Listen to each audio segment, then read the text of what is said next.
Subscribe कीजिए मित्तल्स education point, educational video सबसे पहले देखने के लिए। Hey guys, today we will discuss about shoulder complex, which is an important topic of biomechanics. I am Sahil Mittal and you are watching Mittal's Education Point.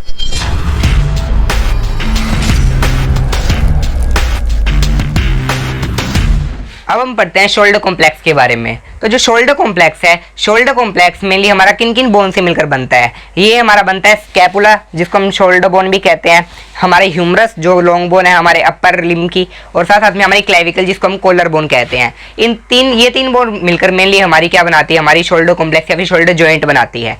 तो अब हम shoulder complex के अंदर मेनली हमारे किन किन आप कह सकते हैं किन किन जॉइंट्स को इंक्लूड करते हैं। पहला होता है हमारा glenohumeral joint, then acromioclavicular joint and then होता है हमारा स्टर्नोक्लेविकुलर जॉइंट।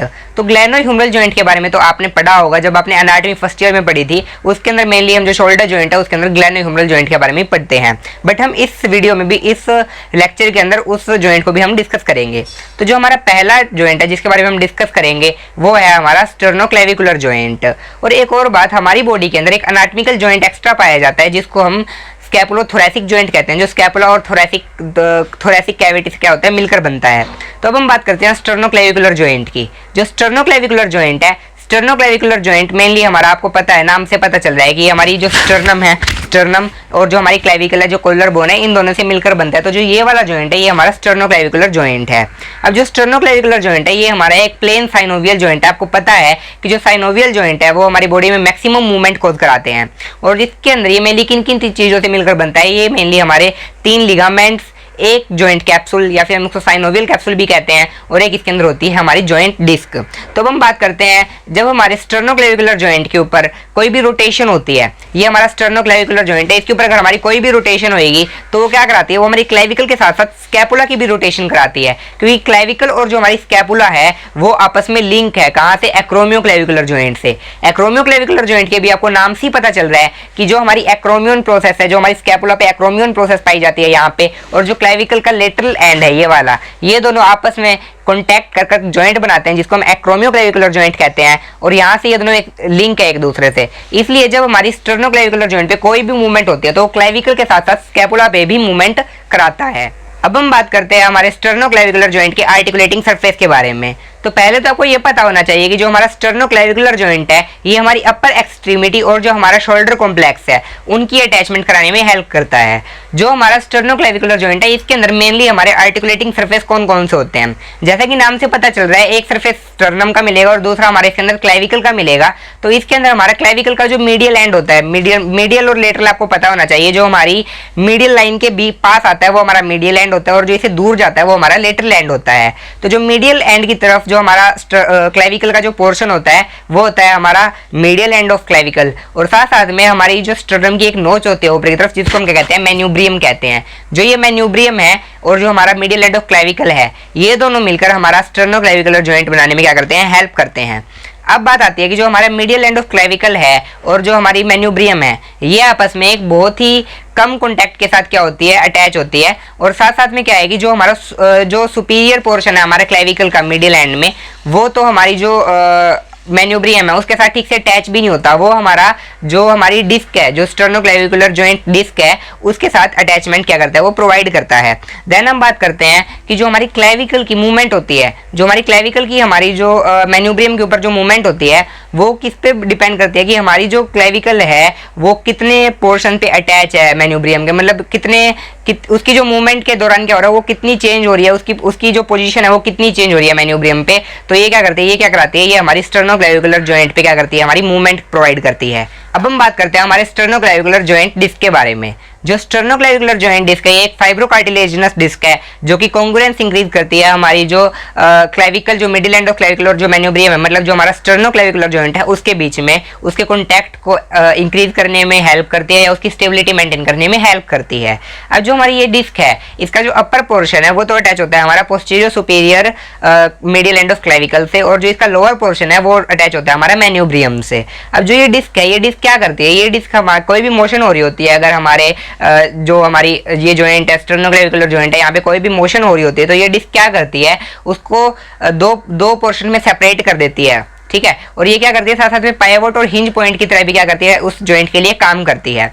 अब जब हम क्या करते हैं, जब हम एलिवेशन या डिप्रेशन करते हैं, आपको पता होना चाहिए एलिवेशन और डिप्रेशन कौन कौन सी मूवमेंट्स होती है। एलिवेशन जब हम हमारी शोल्डर को ऊपर की तरफ लेके जाते हैं, ये हमारी एलिवेशन है। और जब हम डिप्रेशन करते हैं, तो जब हम शोल्डर्स को नीचे की तरफ डिप्रेस करते हैं, तो ये हमारी डिप्रेशन है। तो जब हम एलिवेशन या डिप्रेशन करते हैं, तो जो हमारा क्लेविकल या फिर जो मीडियल आर्टिकुलेटिंग सरफेस है, वो क्या करता है, रोल करता है स्टेशनरी डिस्क के ऊपर। और जब हम प्रोट्रैक्शन या रिट्रैक्शन करते हैं, आपको पता होना चाहिए प्रोट्रैक्शन और रिट्रैक्शन क्या होती है। प्रोट्रैक्शन जब हम हमारे शोल्डर को ऐसे आगे की तरफ लेके जाते हैं, तो ये हमारा प्रोट्रैक्शन, और जब हम इसको ऐसे पीछे की तरफ लेके जाते हैं, तो ये हमारा रिट्रैक्शन है। और तो जब हम प्रोट्रैक्शन और रिट्रैक्शन करते हैं, तो जो हमारी जो डिस्क है और जो हमारा मिडिल आर्टिकुलेटिंग सरफेस है, वो क्या करता है, वो रोल करता है हमारे मैन्यूब्रियल फिशेट के ऊपर। तो ये क्या करता है, इससे हमें क्या पता चलता है कि जो ये डिस्क है, एलिवेशन और डिप्रेशन के दौरान तो हमारे मैन्यूब्रियम का एक पार्ट की तरह रोल प्ले करती है, और जब हम प्रोट्रैक्शन या फिर रिट्रैक्शन करते हैं, उस टाइम ये हमारे क्लेविकल के एक पार्ट की तरह क्या करती है, रोल प्ले करती है। अब जो इसका मेन काम है इस जॉइंट डिस्क का, वो क्या होता है कि जब हम एक्स्ट्रा फोर्स हमारी कोई भी फोर्स, जब हम सपोज करो हम कहीं पे गिर गए या कुछ भी, तो हमारी क्या होता है, जो फोर्स होता है वो क्या करता है, वो हमारे स्टर्नोक्लेविकुलर डिस्क के थ्रू हमारे मैन्यूब्रियम पे आता है। तो क्या होता है कि ये डिस्क उस मीडियली फोर्स को क्या करती है, रोकती है मैन्यूब्रियम तक आने से। मतलब उस पूरे फोर्स को मैन्यूब्रियम तक नहीं आने देती, क्योंकि जो मैन्यूब्रियम वो हमारा काफी छोटा पॉइंट और वीक पॉइंट है, और अगर वो आ गया तो वहां पे फ्रैक्चर हो सकते हैं। तो ये जो जॉइंट डिस्क है, ये उस फोर्स को क्या करती है, रोकती है मैन्यूब्रियम पे आने से, या उसको कम कर देती है, मैक्सिमम फोर्स को क्या कर देती है, ये एब्जॉर्ब कर लेती है। तो ये बात करिए हमने हमारे स्टर्नोक्लेविकुलर डिस्क के बारे में। अब हम बात करते हैं हमारे जो स्टर्नोक्लेविकुलर जॉइंट के अंदर जॉइंट कैप्सूल और जो लिगामेंट होते हैं उनकी। तो जो हमारे स्टर्नोक्लेविकुलर जो जॉइंट है, इसके ये मेनली हमारा एक बहुत ही स्ट्रॉन्ग जॉइंट कैप्सूल और स्ट्रॉन्ग लिगामेंट्स के थ्रू कवर्ड होते हैं। तो इसके अंदर मेनली हमारे 3 टाइप के लिगामेंट्स होते हैं। एक होता है हमारा anterior and posterior sternoclavicular ligament, एक होता है इंटरक्लेविकुलर लिगामेंट, एंड एक होता है हमारे इसके अंदर कोस्टोक्लेविकुलर लिगामेंट। तो पहले हम बात करते हैं कोस्टोक्लेविकुलर लिगामेंट की। जो कोस्टोक्लेविकुलर लिगामेंट होता है, ये हमारे काफी स्ट्रॉन्ग लिगामेंट होता है, और इसके मेनली हमें 2 सेगमेंट्स होते हैं। एक होता है एंटीरियर सेगमेंट और एक होता है हमारा पोस्टीरियर सेगमेंट। जो इसका एंटीरियर सेगमेंट होता है, एंटीरियर सेगमेंट, पहले तो आपको पता होना चाहिए कि कोस्टोक्लेविकुलर लिगामेंट पाया कहाँ जाता है। ये हमारी जो क्लेविकल और जो हमारी इसके नीचे फर्स्ट रिब होती है, इन दोनों के बीच में पाया जाता है। और इसके जो 2 सेगमेंट मैंने बताया आपको, एक एंटीरियर सेगमेंट और एक जो पोस्टीरियर सेगमेंट है। जो इसका एंटीरियर सेगमेंट है, एंटीरियर सेगमेंट तो हमारा लेटरली वो करता है, मतलब उसके जो फाइबर्स है वो लेटरली जाते हैं हमारे कहाँ से कहाँ तक, जो हमारा क्लेविकल है और जो फर्स्ट रिब है उसके अंदर लेटरली जाते हैं। और लेटरली का मतलब क्या है कि वो इस तरफ जाते हैं। और जो हमारा पोस्टीरियर सेगमेंट है, पोस्टीरियर सेगमेंट के जो फाइबर्स है वो हमारे मीडियली जाते हैं, जो हमारी क्लेविकल और जो हमारी क्या है फर्स्ट रिब है उसके बीच में, मीडियली मतलब हमारी जो मिड लाइन है उसके पास आते हैं।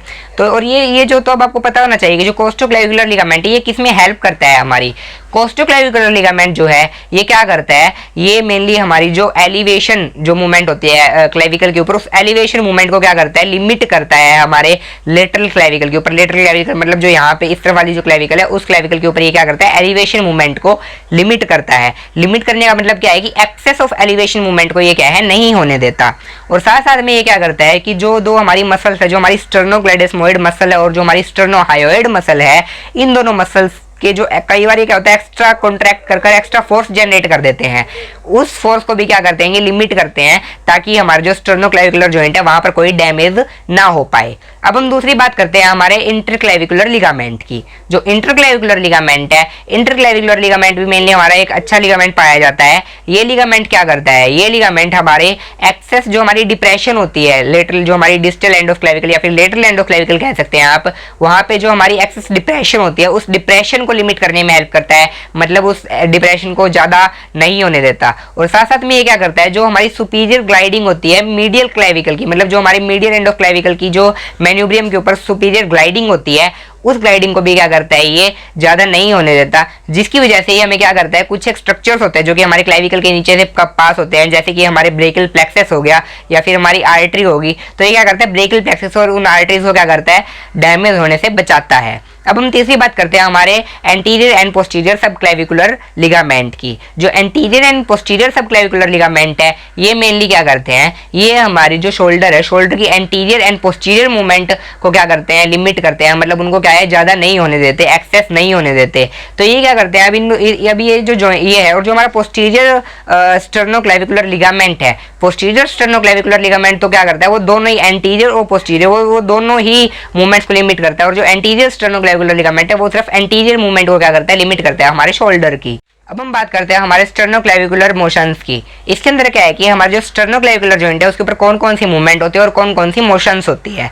तो इसके अंदर मेनली हमारे 3 टाइप की मोशंस होती है। पहली होती है एलिवेशन एंड डिप्रेशन। एलिवेशन जो हमारा शोल्डर ऊपर जाता है और डिप्रेशन जब ये हमारा क्या होता है, नीचे जाता है। देन दूसरी होती है हमारी प्रोट्रैक्शन एंड रिट्रैक्शन। प्रोट्रैक्शन में मेनली क्या होता है, जब हमारा शोल्डर से आगे की तरफ जाता है, और रिट्रैक्शन में जब ये क्या करता है, पीछे की तरफ जाता है। देन थर्ड होती है हमारी anterior rotation and posterior rotation. तो पहले हम बात करते हैं हमारी एलिवेशन एंड डिप्रेशन मूवमेंट की। जो एलिवेशन एंड डिप्रेशन मूवमेंट है ये हमारी मेनली एंटीरियर पोस्टीरियर एक्सिस के अंदर होती है। और इसके अंदर क्या होता है कि इसके अंदर जो हमारा लेटरल क्लेविकल होता है, लेटरल क्लेविकल क्या करता है, जब हम एलिवेट करते हैं तो ये ऊपर की तरफ जाता है, और जो हमारा लेटरल क्लेविकल जब हम इसको क्या करते हैं, डिप्रेस करते हैं, तो लेटरल क्लेविकल है वो क्या करता है, नीचे की तरफ आता है। और मेनली क्या होता है, जो अब जब अगर हम मीडियल एंड की बात करें तो जो हमारा क्लेविकल है वो एक कॉन्वेक्स सरफेस होता है, और जो मैंने मैन्यूब्रियम है वो हमारा कॉनकेव सरफेस होता है। तो मीडियल एंड पे क्या होता है, जो हमारा कॉन्वेक्स सरफेस होता है जो क्लेविकल का, वो क्या करता है, रोटेट करता है किसके ऊपर, जो हमारा मतलब उसके ऊपर स्लाइड करता है, जो हमारा कॉनकेव सरफेस ऑफ मैन्यूब्रियम होता है उसके ऊपर। तो यहाँ पे क्या होता है, यहाँ पे वो जब हम एलिवेशन करते हैं तो जो हमारा जो ये क्लेविकल का जो मीडियल एंड जो हमारा कॉन्वेक्स सरफेस होता है वो क्या करता है, इंफीरियरली स्लाइड करता है हमारा जो मैन्यूब्रियम पे, या फिर हम कोस्टल कार्टिलेज के ऊपर कह सकते हैं। और जब हम इसको क्या करते हैं, डिप्रेस करते हैं, तो ये क्या करता है, सुपीरियरली इसके ऊपर क्या करता है, स्लाइड करता है हमारे जो कॉनकेव सरफेस ऑफ मैन्यूब्रियम होता है इसके ऊपर। तो ये अब हम बात करते हैं इनकी डिग्री ऑफ मोशन कितनी होती है। अगर हम एलिवेशन की बात करें तो एलिवेशन मेनली हमारा कितना हो सकता है, एलिवेशन हमारा 48 डिग्री तक हो सकता है एलिवेशन। अगर हम डिप्रेशन की बात करें तो डिप्रेशन मेनली हमारा 15 डिग्री तक हो सकता है। देन हम बात करते हैं हमारा जो सेकंड है उसके अंदर आता है हमारा प्रोट्रैक्शन एंड रिट्रैक्शन। जैसा कि मैंने आपको बताया कि प्रोट्रैक्शन मूवमेंट कौन सी होती है और जो रिट्रैक्शन मूवमेंट है वो कौन सी होती है। प्रोट्रैक्शन ये होती है, और जो हमारा रिट्रैक्शन है, रिट्रैक्शन मेनली हमारी क्या होती है, ये वाली मूवमेंट होती है। तो हम अगर इसकी रेंज ऑफ मोशन की बात करें तो जो हमारी प्रोट्रैक्शन मूवमेंट है वो 15 से 20 डिग्री हो सकती है। और अगर हम हमारी रिट्रैक्शन की बात करें तो रिट्रैक्शन हमारी क्या होती है, हमेशा ज्यादा होती है प्रोट्रैक्शन से, वो हमारी 30 डिग्री तक हो सकती है। अब आपको इसके अंदर मूवमेंट से पता चल रहा है कि जब हम इसको प्रोट्रैक्शन करते हैं, आगे की तरफ लाते हैं, तो आगे की तरफ क्या होता है, जो हमारा लेटरल एंड ऑफ क्लेविकल है वो एंटीरियरली आता है, आगे की तरफ आता है। और जब हम इसको पीछे की तरफ लेके जाते हैं, रिट्रैक्शन करते हैं, तो उस टाइम जो हमारा लेटरल एंड ऑफ क्लेविकल है वो क्या होता है, पीछे की तरफ जाता है। देन थर्ड हम बात करते हैं एंटीरियर एंड पोस्टीरियर रोटेशन की। अब हम इसकी पहले रेंज ऑफ मोशन की बात करते हैं, तो जिसके अंदर जो हमारा एंटीरियर रोटेशन होता है वो हमारा 10 डिग्री तक एंटीरियर रोटेशन हो सकता है। और जो हमारा पोस्टीरियर रोटेशन है, पोस्टीरियर रोटेशन इसके अंदर मेनली हमारा कितना हो सकता है, पोस्टीरियर रोटेशन इसके अंदर मेनली हमारा 50 डिग्री तक का क्या हो सकता है, इसके अंदर पोस्टीरियर रोटेशन हो सकता है। अब जो हमारी क्लेविकल है, क्लेविकल क्या है, अपनी एक पोजीशन से क्या होती है, किसी एक ही डायरेक्शन में मूवमेंट कर पाती है। अगर हमारी क्लेविकल एक न्यूट्रल पोजीशन के अंदर है तो न्यूट्रल पोजीशन के अंदर क्या हो सकता है, ये क्या कर सकती है, हमारी पोस्टीरियरली मूव कर सकती है। ठीक है, तो ये बात करिए अभी हमने हमारी स्टर्नोक्लेविकुलर मोशंस की। अब हम बात करते हैं स्टर्नोक्लेविकुलर स्ट्रेस की। तो जो हमारे जो स्टर्नोक्लेविकुलर जॉइंट है इसके अंदर क्या हो, इसके अंदर जो इसकी मॉर्फोलॉजी है, जो कैप्सूल है, और जो इसके अंदर लिगामेंट्स है या हम डिस्क कह सकते हैं, ये सब क्या करते हैं, ये सब कंट्रीब्यूट करते हैं उसकी स्टेबिलिटी को मेंटेन करे रखने में, और इसके ऊपर ज़्यादा स्ट्रेस नहीं आने देते। तो इसके अंदर क्या है, इसकी और जो हमारा ये जो स्टर्नोक्लेविकुलर जॉइंट है ये मेनली हमारा डिजेनरेटिव चेंजेस के अंदर भी नहीं जाता। और साथ साथ में जैसा कि मैंने आपको बताया था कि जो हमारी जो स्टर्नोक्लेविकुलर जॉइंट डिस्क है और साथ साथ में जो हमारा कोस्टोक्लेविकुलर लिगामेंट है, ये दोनों क्या करते हैं, ये दोनों इसकी स्टेबिलिटी को मेंटेन करने में बहुत इंपॉर्टेंट रोल प्ले करते हैं। ये इसके ऊपर एडिशनल स्ट्रेस नहीं आने देते। और साथ साथ में क्या होता है, साथ साथ में ये इसके ऊपर जो एक्स्ट्रा मोशंस होती है, जो इसके अंदर डिसआर्टिकुलेशन या सबलक्सेशन कर सकती है, उनको भी लिमिट करते हैं, ताकि वो क्या है, एक्सेसिव ना आ पाए और यहाँ पर कोई भी डिसलोकेशन या सबलक्सेशन क्या है, ना हो पाए। और इसकी जो मॉर्फोलॉजी है ये बहुत इंपॉर्टेंट रोल प्ले करती है इसकी स्टेबिलिटी को मेंटेन करने में। और जो इसकी जो अब हम बात करते हैं इसकी डिसलोकेशन या सबलक्सेशन जॉइंट, जो हमारी पूरी स्केलेटन है उसके अंदर ओनली 1% देखने को मिलती है। 1% पेशेंट्स के अंदर क्या होता है, हमारी इसकी डिसलोकेशन या सबलक्सेशन देखने को मिलती है। इसकी इस स्ट्रक्चर की वजह से यहाँ पे ज़्यादा डिसलोकेशन या सबलक्सेशन नहीं हो पाती। अब जो हमारा सेकंड जॉइंट आता है वो होता है हमारा एक्रोमियोक्लेविकुलर जॉइंट। तो जो एक्रोमियोक्लेविकुलर जॉइंट है ये नाम से ही पता चल रहा है, ये हमारी स्कैपुला और जो क्लेविकल है इन दोनों के बीच का क्या है, जॉइंट है। तो जो एक्रोमियोक्लेविकुलर जॉइंट है ये मेनली क्या करता है, ये हमारी स्कैपुला के ऊपर मोशन को इंक्रीज करता है। ये हमारे 3 डायमेंशनल मोशन क्या करता है, प्रोवाइड करता है हमारी शोल्डर कॉम्प्लेक्स को। तो जो इसके अंदर है ये मेनली हमारे 2 मेजर लिगामेंट पाए जाते हैं इसके अंदर। एक हमारी जॉइंट डिस्क हो भी सकती है, नहीं भी हो सकती, वेरी करती है। और साथ साथ में इसके अंदर क्या होते हैं, कैप्सूल पाया जाता है। तो ये हमारा क्या है, एक्रोमियोक्लेविकुलर जॉइंट। अब अगर हम बात करें इसकी आर्टिकुलेटिंग सरफेस की, तो आर्टिकुलेटिंग सरफेस में क्या आते हैं कि जो हमारी स्कैपुला है, एक्रोमियो, अगर आपको किसी भी वर्ड का मतलब समझ में नहीं आ रहा तो आप उन दोनों वर्ड्स को क्या करें, अलग अलग कर देख सकते हैं। एक्रोमियोक्लेविकुलर, तो एक्रोमियो क्या है, एक्रोमियो हम एक्रोमियन प्रोसेस के लिए डेनोट करते हैं। तो जो एक्रोमियन प्रोसेस है वो हमारी स्कैपुला के ऊपर पाई जाती है। तो acromion process of scapula and lateral end of clavicle, तो lateral end of clavicular acromion process मिलकर क्या करती है, हमारे एक्रोमियोक्लेविकुलर लिगामेंट को क्या बनाती है। ये इनकॉन्ग्रुएंस होते हैं और जो इनकी कॉन्फ़िगरेशन है वो वेरी कर सकती है, मतलब ये फ्लैट हो सकते हैं, कॉन्वेक्स, कॉन्केव, कुछ भी हो सकते हैं ये। और जो एक्रोमियोक्लेविकुलर जो लिगामेंट है ये साथ में क्या करता है, ये हमारी फोर्स को ट्रांसमिशन करने में हेल्प करता है, हमारी स्कैपुला या फिर स्टर्नम से कहाँ पे, स्कैपुला से हमारे कहाँ पे, क्लेविकल तक ये क्या करता है, फोर्स को ट्रांसमिट करने में क्या करता है, हेल्प करता है। अब अगर हम बात करें हमारी स्टर्नोक्लेविकुलर डिस्क की, तो ये क्या करती है, ये साइज में वेरी करती है बिटवीन द इंडिविजुअल्स। हर एक पर्सन की डिस्क क्या होती है, सेम नहीं देखने को मिल सकती है। किस बेसिस पे हो सकती है, मेनली उनकी एज के ऊपर भी क्या करती है, ये डिपेंड करती है कि उसकी एज कितनी है। क्योंकि 2 साल तक क्या होता है, जो हमारा ये जॉइंट होता है, ये जो डिस्क होती है मेनली फाइब्रोकार्टिलेजिनस जॉइंट होता है, इसलिए क्या कर सकती है, वेरी कर सकती है। डिस्क किसी में प्रेजेंट भी हो सकती है और साथ साथ में क्या हो सकती है, ये एब्सेंट भी हो सकती है। अगर हम बात करें तो जो अपर एक्सट्रीमिटी है, अपर एक्सट्रीमिटी के अंदर जो जॉइंट स्पेस क्या होता है, कई बार ये जॉइंट स्पेस क्या हो जाता है, डेवलप हो जाता है, जो कि वहाँ पर एक फाइब्रोकार्टिलेजिनस क्या कह सकते हैं हम, रेमिनेंट छोड़ देता है, मिनिस्कोइड फाइब्रोकार्टिलेजिनस रेमिनेंट कह सकते हैं हम वहाँ पर। अब हम बात करते हैं एक्रोमियोक्लेविकुलर लिगामेंट और जो उसके कैप्सूल होते हैं उसकी। तो जो एक्रोमियोक्लेविकुलर जॉइंट पे जो कैप्सूल होता है वो काफ़ी ज़्यादा वीक कैप्सूल होता है, जो कि इसकी इंटीग्रिटी को बनाए रखने में क्या होता है, नहीं कर पाता, इसकी इंटीग्रिटी को मेंटेन नहीं कर पाता जब तक उसको एक्रोमियोक्लेविकुलर लिगामेंट की या फिर जो हमारा कोस्टोक्लेविकुलर लिगामेंट है उसकी हेल्प ना मिल जाए। तो पहले हम बात करते हैं हमारे superior and inferior acromioclavicular ligament की। जो इंफीरियर एक्रोमियोक्लेविकुलर लिगामेंट है ये मेनली क्या करता है, जो इंफीरियर एक्रोमियोक्लेविकुलर लिगामेंट है ये क्या करता है, ये हमारी जो कैप्सूल है उसको असिस्ट करता है कि वो पोज करे, जो हमारे आर्टिकुलेटिंग सरफेस है, जो हमारी एक्रोमियोक्लेविकुलर जॉइंट के आर्टिकुलेटिंग सरफेस है उनको पोज करे। और जो हमारा जो सुपीरियर एक्रोमियोक्लेविकुलर लिगामेंट है ये एक मेन लिगामेंट होता है, जो कि क्या करता है, जो हमारी एंटीरियर फोर्स आती है, हमारी जो डिस्टल क्लेविकल है वहाँ से जो एंटीरियर फोर्स आती है उस एंटीरियर फोर्स को क्या करता है, ये लिमिट करने में क्या करता है, हेल्प करता है। और साथ साथ में जो इस लिगामेंट के फाइबर्स होते हैं वो किसके थ्रू मेंटेन किए जाते हैं, वो हमारी ट्रेपेजॉइड और जो डेल्टोइड मसल के जो फाइबर्स होते हैं उसके थ्रू भी क्या होते हैं, ये उसके साथ होते हैं ये। अब हम बात करते हैं अगर हमारे कोस्टोक्लेविकुलर लिगामेंट की, तो जो कोस्टोक्लेविकुलर लिगामेंट है, कोस्टोक्लेविकुलर लिगामेंट डायरेक्टली तो कोई रोल प्ले नहीं करता, इसके अंदर डायरेक्टली अटैच नहीं होता हमारे एक्रोमियोक्लेविकुलर लिगामेंट से, बट वो क्या करता है, वो जो हमारी स्कैपुला और जो क्लेविकल है उन दोनों को मेंटेन या फिर स्टेबिलिटी प्रोवाइड करने में क्या करता है, हेल्प करता है। तो जो कोरेकोक्लेविकुलर लिगामेंट है इसको मेनली हमने 2 पार्ट के अंदर डिवाइड कर दिया, एक आता है कोनोइड लिगामेंट और दूसरा होता है ट्रेपेजॉइड लिगामेंट। पहले हम बात करते हैं कोनोइड लिगामेंट की। जो कोनोइड लिगामेंट है, कोनोइड लिगामेंट क्या होता है, मीडियली पाया जाता है और पोस्टीरियरली होता है ये ट्रेपेजॉइड लिगामेंट के। और जो ट्रेपेजॉइड लिगामेंट होता है वो हमारा क्वाड्रिलेटरल होता है। तो अगर हम इसकी फंक्शन की बात करें तो जो हमारा पहले हम बात करते हैं जो हमने सुपीरियर इंफीरियर एक्रोमियोक्लेविकुलर लिगामेंट की बात करी थी, तो जो superior and inferior acromioclavicular ligament है ये मेनली क्या करते हैं, superior and inferior acromioclavicular ligament हमारा मेनली जो ट्रांसलेटरी फोर्स और जो रोटेटरी फोर्स होती है हमारी एक्रोमियोक्लेविकुलर जॉइंट पे, उन दोनों फोर्स से क्या करते हैं, लिमिट करते हैं, उन दोनों फोर्स से हमारी जो जॉइंट है उसको क्या करते हैं, बचाते हैं, उसकी स्टेबिलिटी को मेंटेन करते हैं, उन दोनों फोर्स को लिमिट करते हैं ताकि वो क्या करे, एक्स्ट्रा डैमेज ना कर पाए हमारे अदर स्ट्रक्चर्स को या फिर हमारी जॉइंट को। अगर हम बात करें हमारे कोनोइड और जो ट्रेपेजॉइड लिगामेंट है इनकी, जो कोनोइड लिगामेंट है जो कि हमारा कोरेकोक्लेविकुलर लिगामेंट का एक पार्ट था, जो कोनोइड लिगामेंट है, कोनोइड लिगामेंट क्या करता है, कोनोइड लिगामेंट मेनली हमारा मेन लिगामेंट होता है जो कि ट्रांसलेटरी मोशन को क्या करता है, रोकने में हेल्प करता है। और जो ट्रेपेजॉइड लिगामेंट है, ट्रेपेजॉइड लिगामेंट भी हमारा क्या करता है, कोनोइड लिगामेंट से ज़्यादा हेल्प करता है उस ट्रांसलेटरी मोशन को क्या करने में, रोकने में, ताकि वो हमारे जॉइंट को क्या कर सके, डैमेज ना कर सके। और जो हमारे कोरेकोक्लेविकुलर लिगामेंट के जो दोनों पोर्शन होते हैं वो क्या करते हैं, वो जो हमारी अपवर्ड रोटेशन होती है हमारी स्कैपुला के ऊपर, वो क्या करते हैं, उस अपवर्ड रोटेशन को भी लिमिट करने में हेल्प करते हैं। और साथ साथ में जब हमारी कोई एक्स्ट्रा मीडियली एक्सपेक्टिंग फोर्स हमारी ह्यूमरस से ग्लेनोइड फोसा तक आ रही है, जो ग्लेनोइड फोसा हमारे ग्लेनोह्यूमरल जॉइंट बनाने में हेल्प करता है, वहाँ तक आ रही है, तो वो क्या कर सकता है, हमारी जो स्कैपुला है, स्कैपुला की मीडियली डिस्प्लेसमेंट कर सकता है। तो उस स्कैपुला की मीडियल डिस्प्लेसमेंट होने से हमारा कोरेकोक्लेविकुलर लिगामेंट के जो ये दोनों पोर्शन है ये रोकते हैं उसे। और साथ साथ में इसका जो मेन काम है वो साथ साथ में क्या होता है कि ये क्या करते हैं, जब हमारी पोस्टीरियर रोटेशन हो रही होती है तो साथ साथ में क्या करते हैं, उस पोस्टीरियर रोटेशन क्लेविकल ये क्या करते हैं, स्कैपुला की जो रोटेशन हो रही है उन दोनों को कपल कर देते हैं ताकि वो अच्छे स्मूथली हमारी जो रोटेशन है वो हो सके, या फिर ज़्यादा रोटेशन ना हो पाए वहाँ पे, ताकि हमारे जॉइंट को क्या है डैमेज ना हो पाए।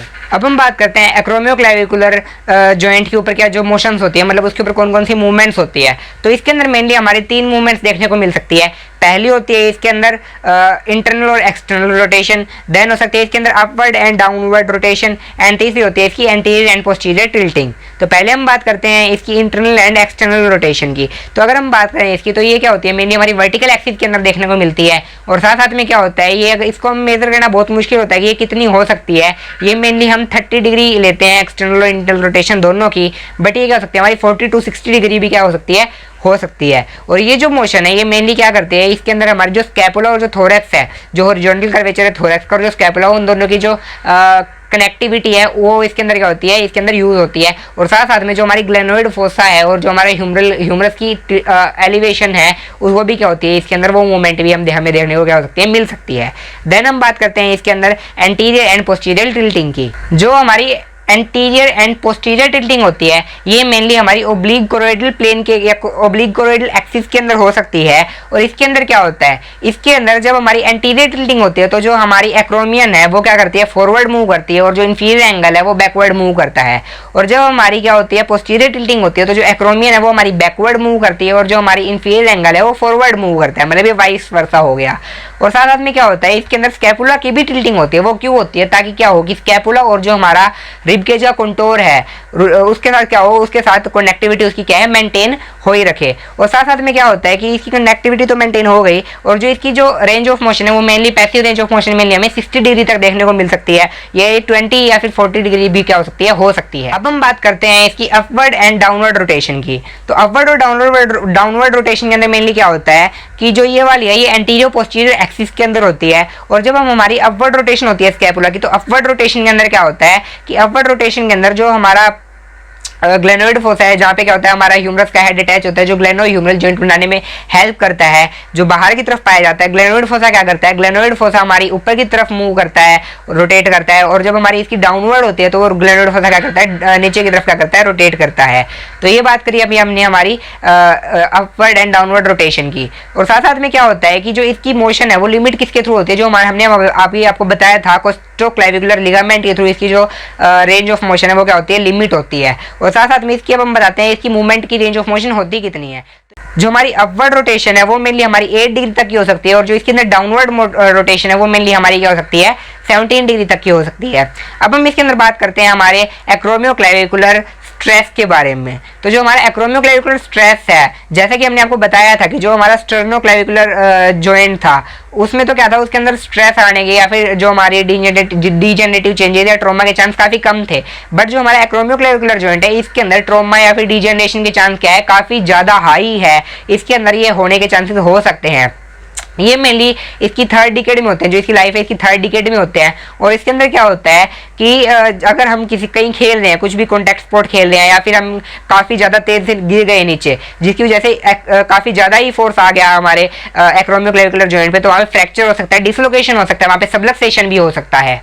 That's all for today's lecture. If you liked the video, then share it with your friends, subscribe our channel, press the like button, and also you can follow us on our different social media handles to stay tuned with us. Thank you.